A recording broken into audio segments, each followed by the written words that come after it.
हरे कृष्णा। आगे पढ़ते हैं। ठीक। ठीक है। तो यह भी तो भी यह भौतिक शक्ति अत्यंत प्रबल है, और नास्तिक अपने अनीश्वरवादी स्वभाव के कारण यह नहीं जान सकता कि वह किस तरह कार्य करती है। न ही वह परमेश्वर की योजना को जान सकता है। तो फर्स्ट पॉइंट, कि माया भगवान की छाया शक्ति है, लेकिन वो नास्तिकों के कंट्रोल में नहीं है, भगवान के कंट्रोल में। ठीक। और दूसरा, नास्तिक कभी भी भगवान की योजना को नहीं जान सकता। अच्छा, भगवान की योजना है क्या भाई? क्या है भगवान की योजना? भगवान की योजना ये है कि सभी जीव भगवान के पास चले जाएं। अच्छा, ये योजना क्यों कह रहे हैं इसको? योजना मतलब इस तरीके से डिजाइन है ये भौतिक जगत कि सभी जीव भगवान के पास अल्टीमेटली पहुंचेंगे। जैसे ये जगत जीव को भोग कराने के लिए दिया गया है। जीव की भोग की इच्छा थी और जगत बना दिया गया।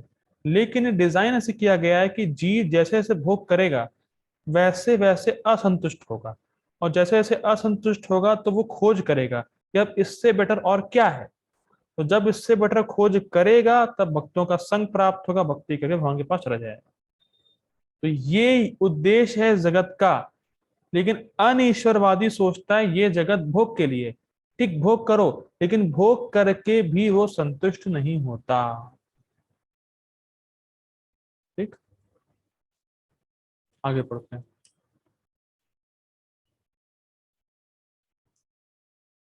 मोह तथा रजो एवं तमो गुणों में रहकर उसकी सारी योजनाएं उसी प्रकार ध्वस्त हो जाती हैं, जिस प्रकार भौतिक दृष्टि से विद्वान वैज्ञानिक दार्शनिक शासक तथा शिक्षक होते हुए भी हिरण्यकश्यपु तथा रावण की सारी योजनाएं ध्वस्त हो गई थी। देखिए सुंदर बात है। कभी कभी लोग ये सोचते हैं, कहते हैं कि भाई भगवान तो बड़े अच्छे हैं, लेकिन फिर भी हम देख रहे हैं कि प्रकृति में इतने सारे मतलब जगत में कष्ट आ रहे हैं, ये हो रहा है, वो वायरस आ रहा है, फलाना है धमाका ये वो। तो व्यक्ति समझ नहीं पा रहा है कि प्रकृति के पास इतना सामर्थ्य है कि जो भगवान के विरोध हैं, भगवान के विरोधी हैं, उनकी सारी योजनाओं को वो ध्वंस कर सकती है एक ही झटके में। जैसे एक भक्त बता रहे थे कि पॉम्पे नामक कोई देश था। तो वहां पे राजा, जैसे हम लोग अभी बैठे हुए हैं, मतलब आप लोग बैठे हुए घर पे, आप सुन रहे होंगे, हम बैठा हुआ बोल रहा हूँ। तो पॉम्पे राज्य में राजा बैठा हुआ था, बात कर रहा था। तो एकदम से कोई ज्वालामुखी फटी, और ज्वालामुखी फटने से पूरा पॉम्पे राज समाप्त हो गया, कोई भी नहीं बचा। फिर रिपीट कर रहा हूँ। राजा योजना बना रहा था, देखो अब ऐसा करेंगे, वैसा करेंगे, इस पे राज्य करेंगे, उस पे अटैक करेंगे, ये राज्य लेंगे, वो राज्य लेंगे। एक ही झटके में ज्वालामुखी फटी, पूरा सब कुछ समाप्त, टोटल समाप्त। ये शक्ति। तो ये नहीं सोचेगा कि प्रकृति के पास शक्ति नहीं कि वो आपकी योजना को ध्वंस ना कर सके। हाँ, प्रकृति में पूरा सामर्थ्य है कि एक ही झटके में आपकी सारी प्लानिंग खत्म कर, आपकी सारी प्लानिंग ध्वंस कर देगी वो। और जैसे हिरण्यकश्यपु और रावण का हुआ। हिरण्यकश्यपु ने कितना प्लान किया कि मैं राज्य करूंगा, भोग करूंगा, देवताओं देवताओं पे मतलब राज्य करूंगा। ये सब होने के बाद नरसिम्ह देव आए, नरसिम्ह देव भगवान की जय आए, टक, खत्म। बस हल्का सा चीरा लगाया, खत्म। तो हम प्रत्यक्ष देख रहे हैं, ये हिस्ट्री रिपीट्स इटसेल्फ, ऐसा कहते हैं। तो जो हिस्ट्री में हम लोग पढ़ रहे हैं, हिरण्यकश्यपु रावण की सारी योजनाएं फेल हो गई। उसी प्रकार से जो आजकल के नास्तिक हैं, वो कितना भी कोशिश कर लें खुश होने का, सुखी होने का इस जगत में, उनकी सारी प्लानिंग फेल होनी ही है। प्रकृति फेल कर ही देगी उनकी सारी प्लानिंग, क्योंकि भगवान के विरुद्ध है। ठीक है। आगे पढ़ते हैं। ये दुष्कृति या दुष्चार प्रकार के होते हैं, जिनका वर्णन नीचे दिया जाता है। फर्स्ट, मूढ़। मैं पढ़ दूंगा, सिंपल है गोपाल जी का, मैं पढ़ूंगा, ज्यादा समझाने का होगा मैं समझा दूंगा।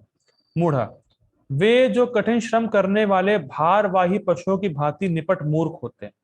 वे अपने श्रम का लाभ स्वयं उठाना चाहते हैं, अतः वे भगवान को उसे अर्पित करना नहीं चाहते। भारवाही पशु का उपयुक्त उदाहरण गधा है। इस पशु से उसका स्वामी इस पशु से उसका स्वामी अत्यधिक कार्य लेता है। गधा यह नहीं जानता कि वह अहर्निश किसके लिए काम करता है। वह घास से पेट भरकर संतुष्ट रहता है, अपने स्वामी से मार खाने के भय से केवल कुछ घंटे सोता है, और गधी से बार बार लात खाने के भय के बावजूद भी अपनी काम तृप्ति पूरी करता है। क्या आप इस जगत में ऐसे गधों को देख रहे हैं? तो देख पा रहा हूं। देखिए, मैंने पहले बताया था, मेरा एक मित्र है, तो वो जॉब के लिए बड़ा परेशान था। जॉब लग गई, बहुत काम करता है, 12 12 13 घंटे काम करता है। इंटरवल मिलता है उसको रिसेस 5 मिनट का, उसमें क्या खाता होगा वो, कोई भरोसा नहीं। थोड़ा बहुत खा के 12 घंटे लगा रहता है। घर जाता है तो जो लोग हैं कहते हैं, तुमने किया क्या आज तक, क्या कमा रहे हो, इतना काम कर रहे हो, ये है, घर के लिए कुछ रुपये नहीं दे रहे हो। ताने सुनता है। तो ये जिंदगी है। आप किसी गृहस्थ को देखिए जो गृह मेधी है, गृहस्थ नहीं कहेंगे, गृह मेधी है, दिन रात काम करेगा और घर जाएगा, ताने देगी पत्नी, खूब ताने ने सुनेगा, खूब मतलब दिमाग खराब हो जाएगा उसका। और उसकी रोटी भी सही से हजम नहीं होती, क्योंकि ऐसा बोला आता है, मुझे पता नहीं, कि जब पति खाना खाएगा तभी पत्नी आएगी उसको सुनाने के लिए, क्योंकि वो जानती कि अब तो कहीं उठ के जा नहीं सकता, वो तो खाना खा रहा है। ये प्रभु ज्यादा गुरु माँ से बोलते हैं। इसी प्रकार से आप देख सकते हैं कि दिन रात काम कर रहे हैं और फिर भी ना घर में शांति, वहां बॉस की डांट, यहाँ पत्नी की डांट, और खाने में कुछ हजम नहीं हो रहा। कितना खा लेगा, कितना खा लेगा व्यक्ति, कितना कमा रहा है उसमें से कुछ थोड़ा बहुत खा पाता है। और नौकरी नहीं जाएगा तो बॉस का भय, अरे निकल जाएगा नौकरी तो कैसे काम बनेगा, अगर नौकरी छूट गई मेरी तो मैं कैसे कमाऊंगा, कैसे घर चलाऊंगा। लेकिन वो जान नहीं रहा घर चलाने वाले कृष्ण हैं। ऐसे गधा नहीं जान रहा है कि अगर वो काम नहीं भी करेगा तो मैदान में बहुत घास लगी है, वहां खा लेगा। लेकिन फिर भी नहीं नहीं, अगर मैं काम नहीं करूंगा ना तो कुछ होगा नहीं। ये है निपट मूर्ख गधे। मैं ऐसे नहीं कह रहा हूं काम नहीं करना, लेकिन जो दिन रात काम में लगे हुए हैं वो गधे हैं।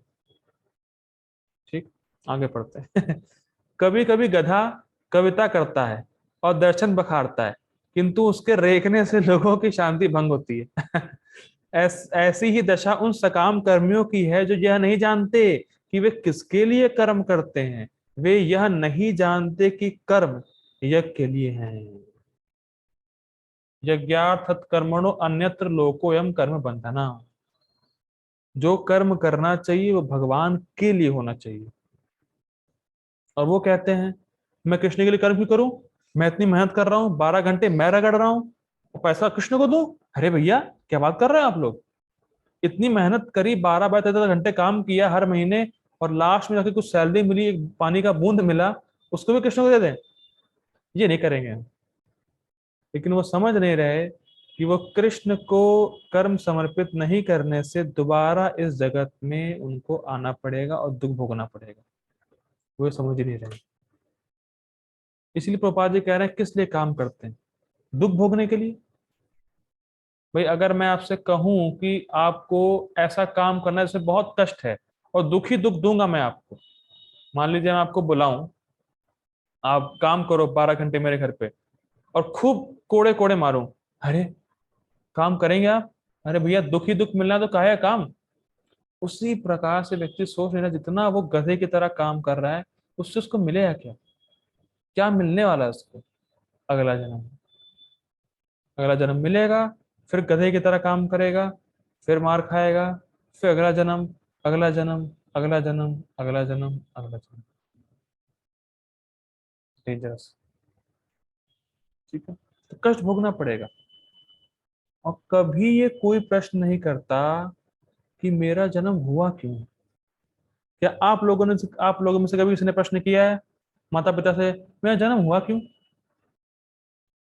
कोई ये प्रश्न नहीं करता, मेरा जन्म हुआ क्यों, मैं क्यों दुख भोग रहा हूं, क्यों जन्म मृत्यु जरा व्याधि, क्यों आदि दैविक, आदि बौद्धिक, आदि आत्मिक क्लेश आ रहे हैं? क्यों?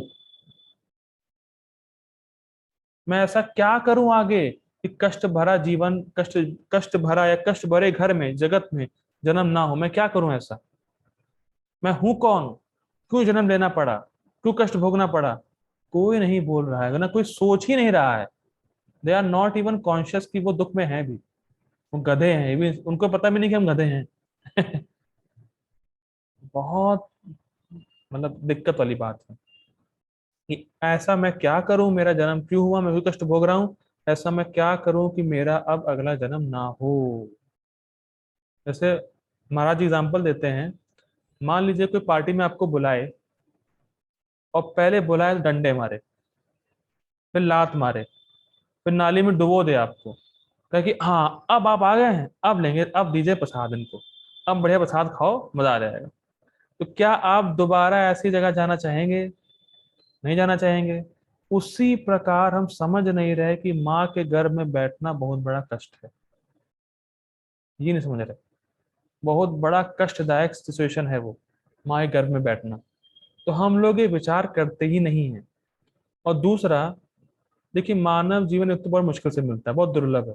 दुर्लभ मानव जन्म सत्संगे तर हुए भव सिंधु रे। बहुत दुर्लभ है मानव जीवन।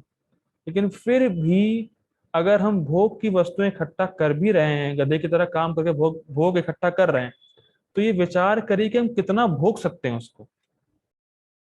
क्या जितना आपने इकट्ठा किया उसको आप भोग लेंगे?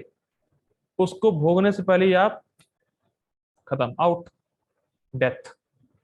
और मान लीजिए आप भोगने का प्रयास भी करें, तो आपके शरीर में इतनी क्षमता नहीं है कि जो आपने कमाया है या जो भी आपने इकट्ठा किया उसको आप भोग सकें पूरा। आपका शरीर शिथिल पड़ जाएगा। तो सबसे अच्छा चीज यही है कि इस शरीर से तपस्या की जाए, भक्ति करी जाए। Best use of bad bargain. ये घाटे का माल मिला है हमें। ये शरीर दुख का घर है, दुख, ये शरीर दुख का मंदिर है। शरीरम व्याधि मंदिरम, श्लोक आता है। शरीर जो है व्याधियों का मंदिर है। तो इसका यूज करें भगवान की सेवा में। क्योंकि आप भोग इकट्ठा कर भी रहे हैं तो उसको आप पूरा भोग नहीं पाएंगे, भोग से पहले ही मर जाएंगे।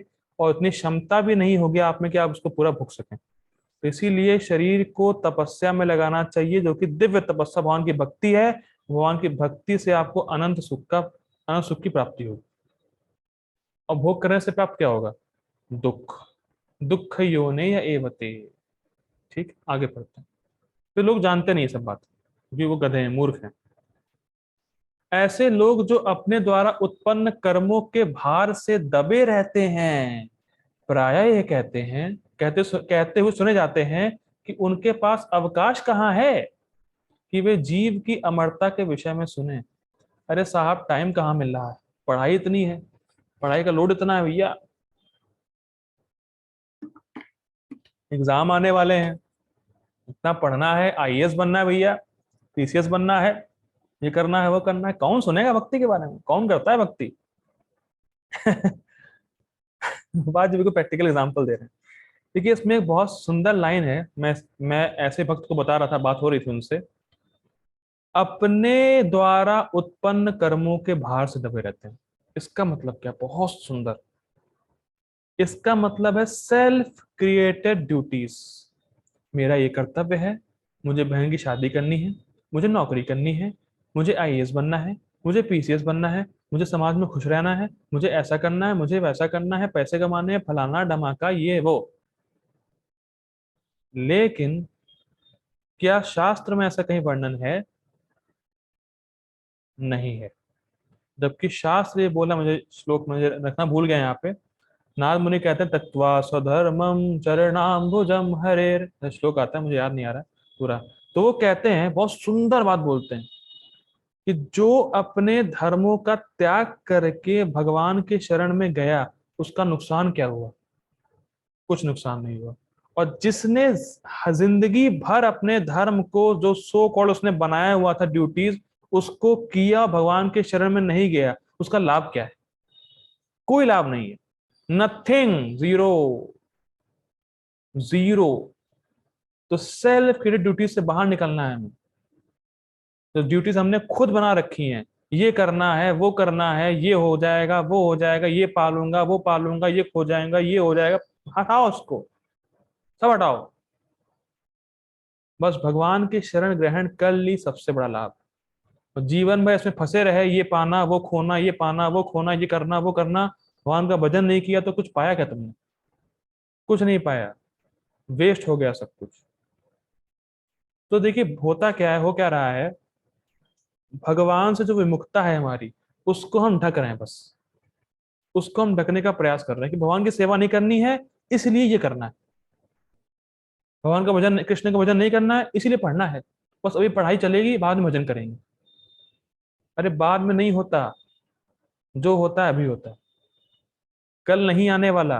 कल किसने देखा? आज तो देखा है। आज तो देख रहे हो तो अभी शुरू कर दो। हमें कृष्ण की सेवा नहीं करनी, इसलिए ड्यूटीज बना रखी है हमने। अरे भैया बेटे की शादी हो जाएगी, तब भजन करेंगे। ये हो जाएगा, अरे तब तब हाँ, जब आईएएस बन जाएंगे ना, तब तो टाइम ही टाइम है, तब भजन करेंगे। एक बार नौकरी लग गई ना, अरे बहुत समय मिल जाएगा, तब करेंगे भजन। उस समय भी नहीं होने वाला। और आपने अगर पूरा जीवन इसी चक्कर में लगा दिया, भगवान का भजन नहीं किया, तो आपने कुछ नहीं पाया, कुछ भी नहीं पाया। और सब कुछ छोड़ दिया, बस कृष्ण का भजन कर लिया, सब कुछ पा लिया।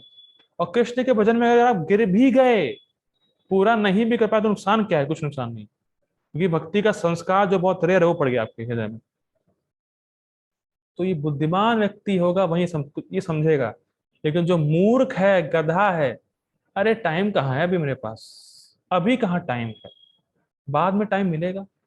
पहले जो करना है मैं कर लूं, कंपटीशन निकाल लूं मैं अपना। निकालते रहो, एक दिन तुम खुद ही निकल लोगे, और सब कुछ खो दोगे, और कुछ नहीं पा पाओगे, कुछ सब कुछ निकल जाएगा हाथ से। तो इसीलिए लोग ढक रहे हैं कि भगवान की सेवा नहीं करनी, तो मतलब ये करना है वो करना है, बेसिकली बात ये। ठीक, आगे पढ़ते हैं। मैं और बोलूंगा तो दिक्कत हो जाएगी। ऐसे मूढ़ों के लिए नश्वर भौतिक लाभ ही जीवन का सब कुछ होता है, भले ही वे अपने श्रम फल के एक अंश का ही उपभोग कर सकें। कमा बहुत लिया है, लेकिन भोग कुछ कर ही नहीं पाए, थोड़ा सा कर पाए, तो क्या फायदा कमाने का भाई। कभी कभी वे लाभ के लिए, अरे भैया, और टफ है, कभी कभी वे लाभ के लिए रात दिन नहीं सोते, भले ही उनके आमाशय मतलब पेट में व्रण हो जाए, अल्सर हो जाए, या अपच हो जाए, वे बिना खाए ही संतुष्ट रहते हैं। वे मायामय स्वामियों के लिए, स्वामियों के लाभ हेतु अहर्निश काम में व्यस्त रहते हैं। तो क्या बोला जाए इसमें तो। देखिए जगत की सेवा करते करते आदमी मर जाएगा, लेकिन फिर भी एक चीज सुनने को मिलेगी, आपने हमारे लिए किया क्या है? वो मर जाएगा, रात दिन रगड़ देगा अपने आप को, उसका जूस निकाल लेंगे लोग, नींबू की तरह निचोड़ लेंगे। फिर बाद में हमारे लिए किया क्या है आपने? ये क्या सुनते हैं हर समय? हर, मान लीजिए हर समय किसी व्यक्ति की आपने बात सुनी, सेवा करी, एक बात नहीं सुनी। हाँ हाँ, अब क्या सुनोगे तुम्हें, तुमने मेरे लिए किया क्या है कुछ आज तक? तुरंत तुरंत ही आता है। सोचिए, ये है मायामय स्वामियों की सेवा करने का लाभ। कभी संतुष्ट नहीं होंगे, कभी संतुष्ट नहीं होंगे। मैं फिर रिपीट कर रहा हूं, कभी ये मत सोचिए कि आप दुनिया को संतुष्ट कर देंगे। दुनिया की चिंता ना करके दुनिया बनाने वाले की चिंता करनी चाहिए, कृष्ण की चिंता करनी चाहिए। कृष्ण का भजन हो रहा है नहीं हो रहा है, कृष्ण की सेवा हो रही नहीं हो रही, क्योंकि कृष्ण छोटी सेवा को भी बहुत बड़ा मानते हैं। और यहाँ के सो कॉल्ड रास्कल स्वामी बड़ी सी बड़ी सेवा भी करो उसको कुछ नहीं मानते। बहुत समझने वाली बात है, समझना चाहिए कि इस जगत में जिसकी सेवा आप कर रहे हैं वो कभी कृतज्ञ नहीं होगा आपसे, कभी ग्रेटफुल नहीं होगा आपसे। वो सिर्फ पैसे के नाप तौल में तौलेगा बस उसको, अरे तुमने सेवा करी लो पैसे, हटो। ये ये है रियलिटी। इसके लिए हम मरे जा रहे हैं, नौकरी करनी है, पैसा कमाना है, ये वो, पढ़ना वढ़ना। ठीक है, पढ़ना ठीक है, अपने उसमें ठीक है, पैसा कमाना भी ठीक है, लेकिन हर समय उसी में लगे रहना भजन का समय नहीं है। ये दिक्कत है, बहुत बड़ी दिक्कत है। क्योंकि जब आप उसके काम के नहीं हुए, तुरंत लात मार के निकाल देगा, लात मार के। मैं जानता हूँ ये भक्त को, आए थे वृंदावन में, वो कह रहे थे मैंने सुबह 7 बजे से लेकर रात के 1 बजे तक 4 महीने किसी की सेवा करी। कैन यू इमेजिन, सुबह 7 से लेकर रात में 1 बजे तक। और फिर जब मैंने कहा कि नहीं मेरा टाइम कम करिए, मैं इतना नहीं कर पाऊंगा, अरे हटो यहां से, डायरेक्ट तुरंत लात मार के बाहर। अरे अब तुमको काम कर नहीं रहेगा, तुरंत बाहर निकलो। ये है रियलिटी। कोई आपकी नहीं सुनेगा, कोई किसी को कोई मतलब नहीं आपके आपके दुख क्या है, आपका सुख क्या है। बस खाली तौल रहे हैं पैसों में। तुमने इतना किया, पैसे लो, भाड़ में जाओ। आपकी सेवा को बस बेच रहे हैं, बस आपके परिश्रम को बेच रहे हैं। और वहीं कृष्ण, छोटी छोटी सेवा, अगर 5 मिनट की भी सेवा करी है ना, तो तो पूरे जीवन भर लाभ है आपको उसका।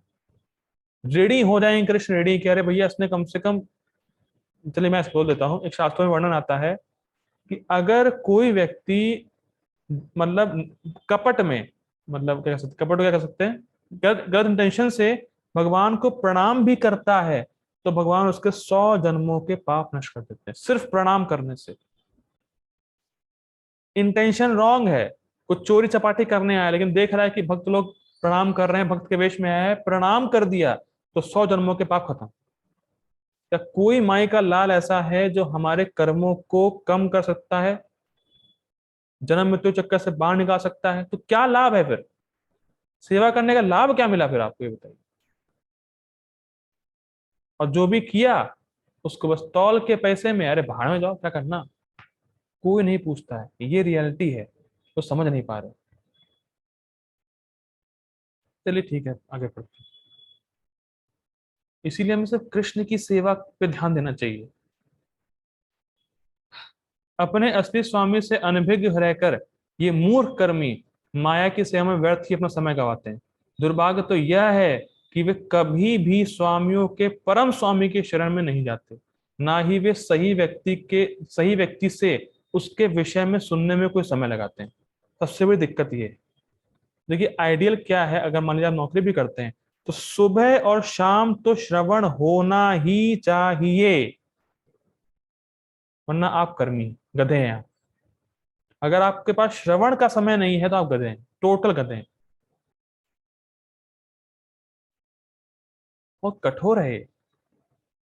अगर आपके पास श्रवण का समय नहीं, कृष्ण के बारे में कुछ भी सुनने का समय नहीं है, तो फिर आप कर क्यों, मतलब मानव जीवन लेने का फायदा क्या हुआ आपका?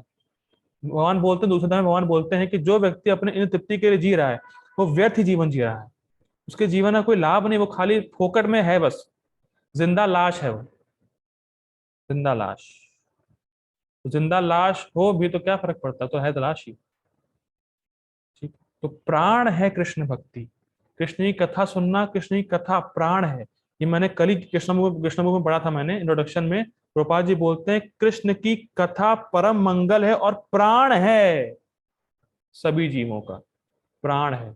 और प्राण के बिना अगर प्राण निकल जाए इस देह से, तो इस देह की क्या वैल्यू है? कोई वैल्यू नहीं है, कोई भी वैल्यू नहीं है, जला के फेंक देंगे लोग। ठीक। थोड़ा कठोर क्लास है लेकिन साइन करिए। ठीक है, पापा जी ने लिखा है इसको। जो सूकर विष्ठा खाता है, देखिए पापा जी ने वही टीका से उठाया है ये।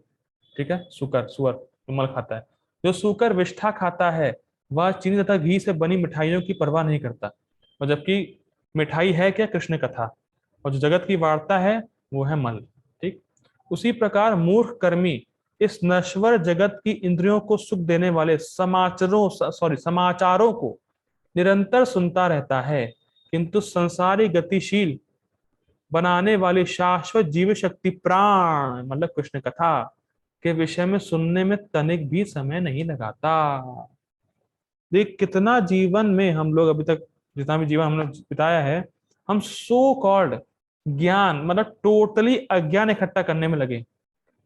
पहले भी लगे हैं, अभी भी लगे हैं।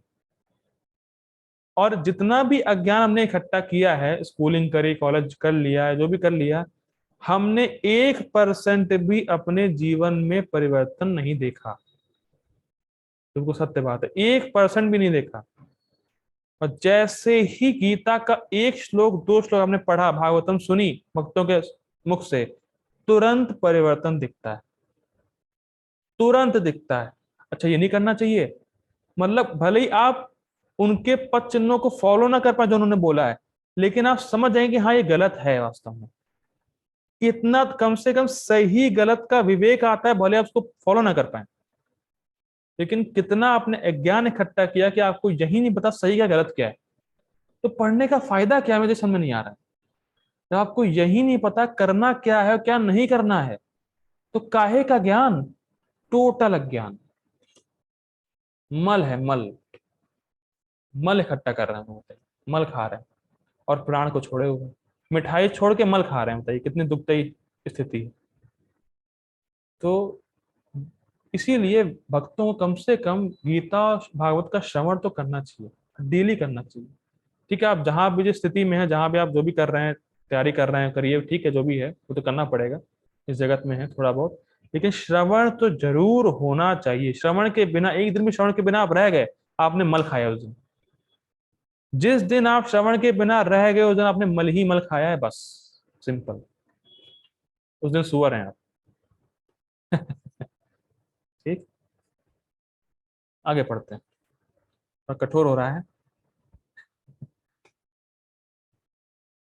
ठीक है, ये हो गए मूढ़ा लोग। दूसरे प्रकार के दुष्कृति नराधम अर्थात अधम व्यक्ति कहलाता है। नर का अर्थ है मनुष्य, और मनुष्य और अधम का अर्थ है सबसे नीच। 84 लाख जीव योनियों में से 4 लाख मानव योनियां हैं। इनमें से अनेक निम्न मानव योनियां हैं, जिनमें से अधिकांश असंस्कृत हैं, अनसिविलाइज्ड। सभ्य मानव योनियां वे हैं जिनके पास सामाजिक, राजनीतिक तथा धार्मिक नियम हैं। जो मनुष्य सामाजिक तथा राजनीतिक दृष्टि से उन्नत है, किंतु जिनका कोई धर्म नहीं होता, वे नराधम माने जाते हैं। ठीक है, स्पष्ट है। तो धर्म ईश्वर विहीन नहीं होता, क्योंकि धर्म का प्रयोजन परम सत्य को तथा उसके साथ मनुष्य के संबंध को जानना है। स्पष्ट है। गीता में भगवान स्पष्टता कहते हैं कि उनसे परे कोई भी नहीं है। एक कौन श्लोक में आया था? 7.7, मत्ता परतरम नान्यत किंचित अस्ति धनंजय। ठीक, और वे ही परम सत्य हैं। मनुष्य जीवन का सुसंस्कृत रूप सर्वशक्तिमान परम सत्य श्री भगवान कृष्ण के साथ मनुष्य की विस्मृत भावना को जागृत करने के लिए मिला है। फिर धीरे धीरे जा रहा हूं। हमें मनुष्य जीवन क्यों मिला है भाइयों? सर्व सुसंस्कृत, जो मान लीजिए जो कल्चर्ड ह्यूमन बीइंग है, जो सिविलाइज्ड ह्यूमन बीइंग है, तो वो कैसे माना जाएगा? जब वो सर्वशक्तिमान परम सत्य श्री भगवान कृष्ण के साथ अपने संबंध को दोबारा जागृत करने का प्रयास करेगा, तब ही वो मनुष्य माना जाएगा, वरना वो तो जानवर है। और मैं नहीं चाहता कि मेरे क्लास में कोई जानवर है।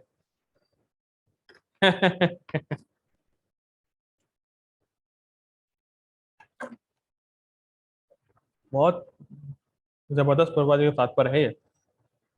ठीक है, तो मनुष्य जीवन का उद्देश्य है भगवान कृष्ण से जो हमारा संबंध, जो अभी हम भूल चुके हैं, उसको स्थापित करना। ठीक, जो इस सुअवसर को हाथ से जाने देता है वही नराधम है।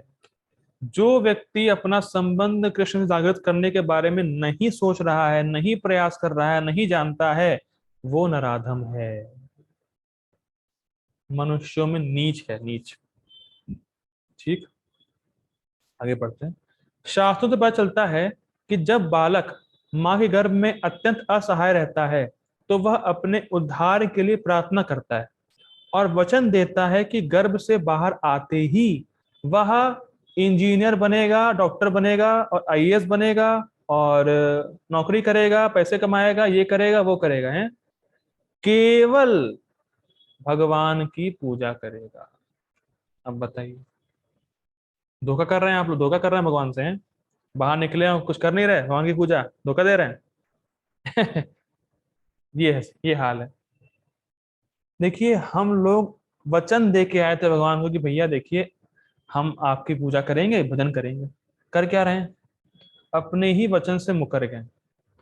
तो मान लीजिए कोई भी माता पिता आपसे कहें, अपने माता पिता आपसे कहें कि बेटा तुम्हें जन्म दिया भक्ति करने के लिए, अब भक्ति करोगे तुम, इसलिए तुम्हें जन्म दिया। तो आप उनसे कह सकते हैं आपने किसी के लिए भी जन्म दिया हो, लेकिन मैंने आपके गर्भ में भगवान से ये कहा था कि मैं आपकी भक्ति करूंगा, मैं वो कर रहा हूँ। ये स्पष्ट है। कोई भी आपसे कहे अब, या माता पिता ताना मारते ही हैं बच्चों को जो भक्ति करता है, इसलिए तुम्हें पाला पोसा, तुम्हें इसलिए जन्म दिया, तुम ये हो तुम वो हो, भक्ति करने लगे, अब सब खत्म कर दिया तुमने हमारा सपना ये वो।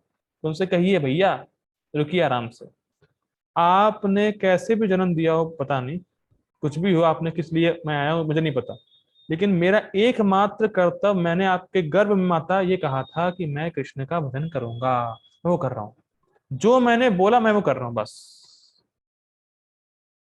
ये बहुत बड़ी सीख है कि हम लोग क्या क्या, जैसे मान लीजिए ऐसा कह सकते हैं, आप कहीं बाहर पढ़ने जाएं और अपने पापा से कहें पापा मैं पढ़ने जा रहा हूँ, नाम रोशन करूंगा, पढ़ के आऊंगा, डिग्री लेके आऊंगा।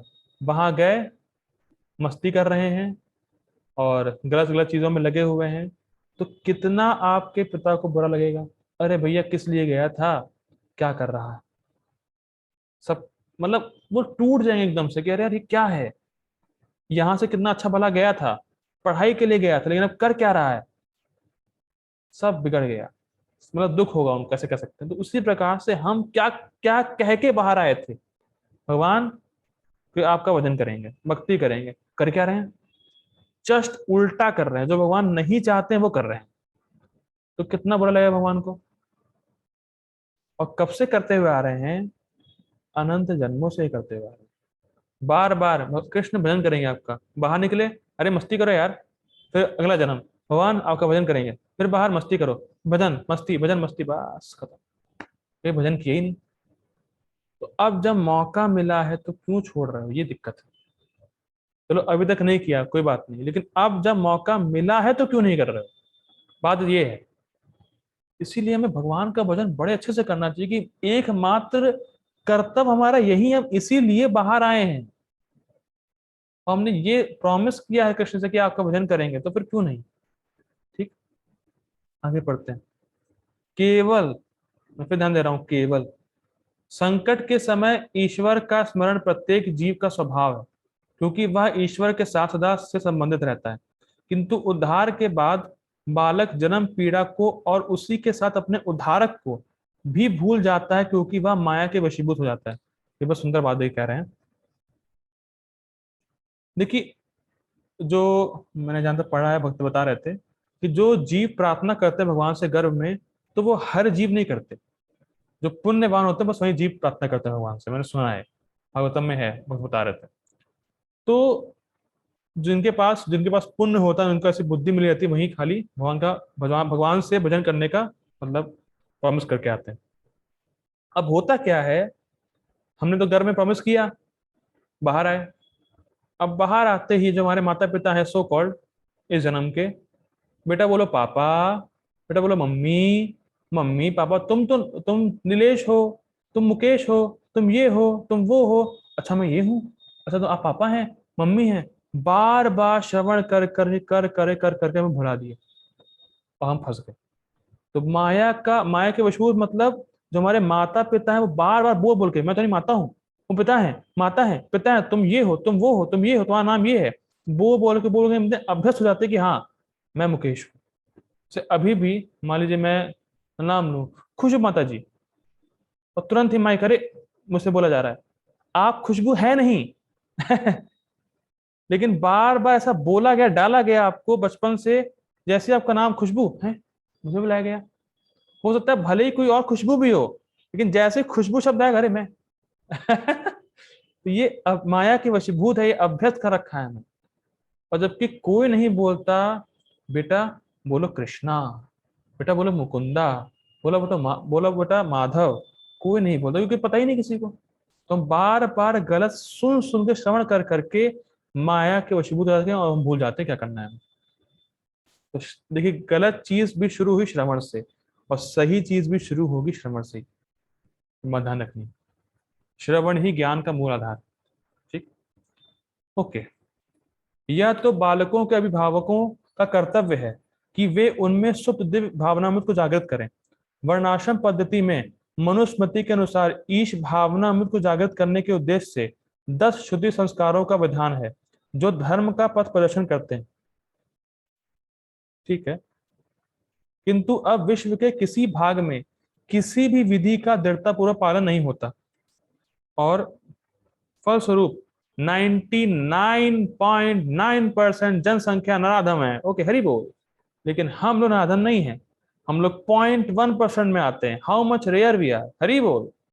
वी आर सो फॉर्चुनेट कि प्रभुपाद जी की कृपा से हम नराधम नहीं हैं, हम कृष्ण कथा को सुन रहे हैं, श्रवण कर रहे हैं। लेकिन 99.9% सब नराधम हैं। कितनी सुंदर, कितना प्रभुपाद जी कठोर बोल रहे हैं, जबरदस्त है। ये होता है प्रीचिंग, हिल जाए लोग कि 99.9% लोग सब नराधम हैं। जबरदस्त बात है। ठीक है, जब जब सारी संख्या नराधम हो जाती है तो स्वाभाविक है कि उनकी सारी तथाकथित शिक्षा भौतिक प्रकृति की सर्वसम्मत शक्ति द्वारा व्यर्थ कर दी जाती है। ये इंटरेस्टिंग है। देखिए यहाँ पे क्या कहा जा रहा है, जब सारी संख्या नराधम, मतलब 99.9% सब नराधम हो गए, तो जो शिक्षा आपको प्राप्त भी हो रही है वो सब भौतिक प्रकृति की शक्ति के द्वारा व्यर्थ हो गई। मतलब जब सब नराधम हो, किसी को कृष्ण के बारे में पता ही नहीं है, तो वो जो भी ज्ञान देंगे वो सब अज्ञान होगा। जो भी व्यक्ति नराधम है और जो भी वो आपको ज्ञान देगा वो सब अज्ञान ही होगा। क्यों? क्योंकि सारी शिक्षा लोगों के पास है अभी। भाई बहुत बड़े बड़े पीएचडी लोग बैठे हैं, एमबीए करके लोग बैठे हुए, सब है उनके पास शिक्षा, लेकिन कोई भी व्यक्ति ये नहीं जान रहा कि वो है कौन। तो हो गया सब व्यर्थ। जब आदमी को अपने बारे में ही नहीं पता तो काहे का ज्ञान, सब व्यर्थ हो गया। ये है नराधम का इफेक्ट। जब सब नराधम हो जाएंगे तो हर ज्ञान है व्यक्ति के पास, हर कुछ की नॉलेज है, लेकिन ये नॉलेज नहीं कि वो कौन है। ये ज्ञान ही नहीं उसके पास कि वो कौन है भैया। क्या वो शरीर है? नहीं, वो आत्मा है, वो कृष्ण का दास है। किसी को ये चीज नहीं पता, अपने बारे में ही नहीं पता, तो सब व्यर्थ हो गया। और जब सब व्यर्थ है तो कैसे सुखी हो पाएगा वो? जब सब उसने अज्ञान ही ले रखा है तो कभी भी वो सुखी हो नहीं पाएगा। ठीक, आगे पढ़ते हैं। ओके, मैं ऐसा करता हूँ, अभी काफी कुछ बोलने की बात है so I request all of you to join again, हमारी मीटिंग का टाइम खत्म हो रहा है। हरे कृष्णा, बने रहिएगा, बहुत कुछ बोलने की बात है। हरे